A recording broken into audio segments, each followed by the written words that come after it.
Kaya ko pala mag-isa. Life after the split. Yan. Yan po ang pag-uusapan natin sa episode na ito. Akala nila hindi ko kaya. Akala nila babagsak ako. Akala nila hindi na ako makakabangon. Akala nila kawawa ako. Pero alam nyo, kaya ko pala. Hindi madali. Siyempre, may adjustment. Pero kayang-kaya ko. Hi, welcome back po sa The Ursa Diaries. Ako si Ursa at kung gusto mo ng totoong kwento tungkol sa buhay, sa healing, bagong simula, self-love, pagbangon, samahan mo ko sa bawat entry natin. Sa loob po ng 2 dekada,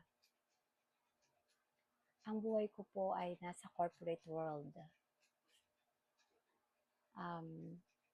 Nagmamanage ng spa, ng salon, ng businesses. Pero I make sure naman na after ng trabaho, pag-uwi ng bahay, kahit paano nakakatulong pa rin naman ako sa mga gawaing bahay.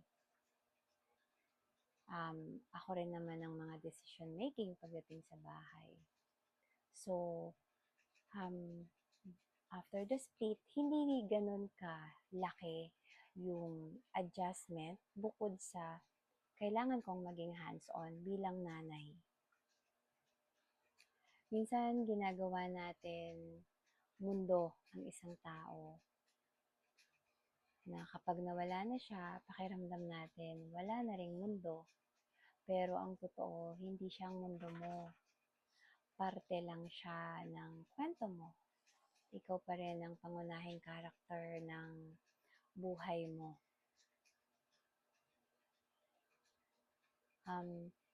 Healing is not forgetting.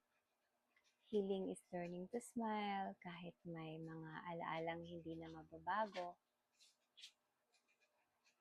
Kung ikaw na nanonood nito ngayon at pakiramdam mo hindi mo kakayanin, pakinggan mo ako.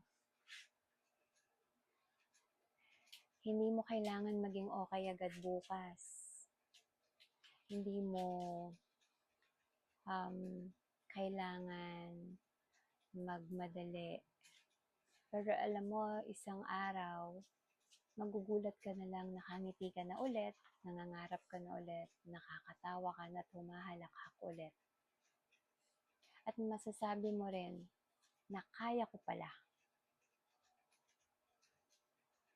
Hindi ka iniwan para matapos ang kwento mo. Baka iniwan ka para magsimula ulit ng pinakamagandang kabanata ng buhay mo.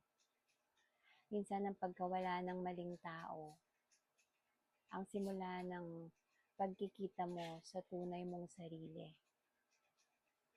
Ngayon, sa akin, mas payapa ang buhay ko. Mas simple, mas tipid, mas tahimik, mas totoo. At alam mo kung ano ang natutunan ko.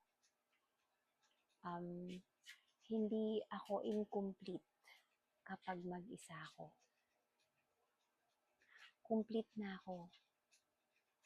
May taong dumating lang na naging bahagi ng kwento ko. Ako si Ursa at ito ang gusto kong iwan sa'yo ngayon.